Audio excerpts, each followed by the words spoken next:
সূরা ইউনূস। বিসমিল্লাহির রহমানির রহিম। রহমান রহিম আল্লাহ তাআলার নামে।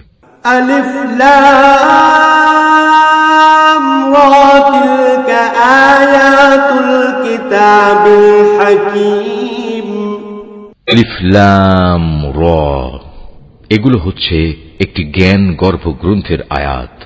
আকানা লিন-নাসি আজাবান আন আওহাইনা ইলা রাজুলিন মিনহুম আন আনযিরিন নাস